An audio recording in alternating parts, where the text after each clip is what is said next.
This talk is to present our CSCW 2020 paper, I can't even buy apples if I don't use mobile pay, when mobile payments become infrastructural in China.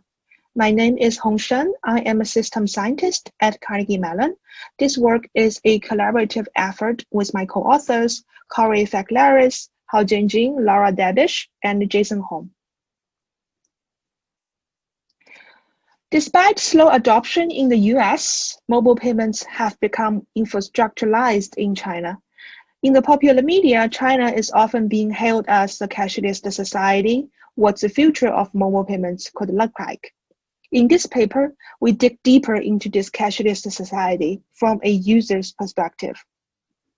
In particular, we focused on those two apps on the market, Alipay and WeChat Pay.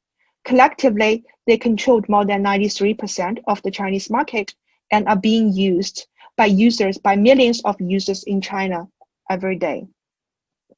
In particular, we borrowed a theoretical concept from science and technology studies called infrastructure.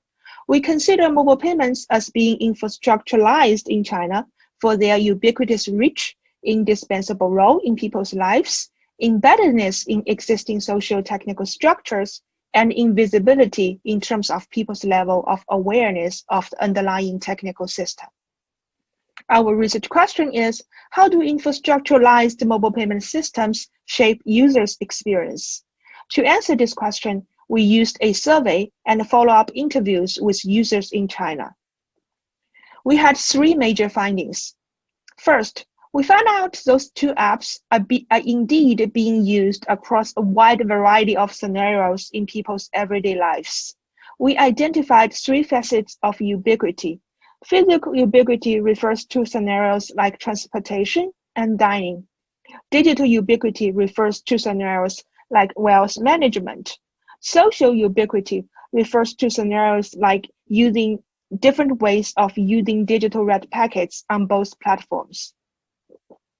Indeed, as our users told us that now many restaurants in China don't use menus anymore, consumers enter into the restaurant using their mobile pay apps to scan the code on the table, which will lead them to the restaurant homepage. You order things using your phone and pay the bill after meal using the same app. Our participants also told us that sometimes they send 5.2 RMB to their wife on May 20th as a way to say I love you because the number sounds like I love you in China. The second major finding from our data is the wide adoption of QR codes as a payment method. As you can see from this picture, indeed, you can scan QR code across many different scenarios in China. For example, a newspaper booth, a subway station, and a bike sharing services. Our participants reported that more than half of them used the QR codes at least once a day. We have further argued that the highly visible feature of QR code actually signifies that mobile payments are being accepted here, which further contributes to the wide adoption and infrastructuralization of mobile payments in China. Finally, we also found out that even when mobile payments have become basic financial infrastructure, there are also many failure cases here in our data. We identified three challenges. There are technical challenges, which refer to limited and uneven network coverage. There are social challenges, which refers to financially or technically marginalized populations, such as rural and senior communities, are still being excluded from mobile payment systems. Finally, there are also interoperability challenges.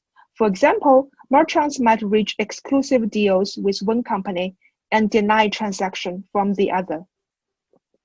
Indeed, we saw mobile payments have become infrastructure in China and being used in people's everyday lives. Our participants reported that they can't even buy apples if they don't use mobile pay. If you are interested, feel free to read further into our paper in the ACM Digital Library. Thank you.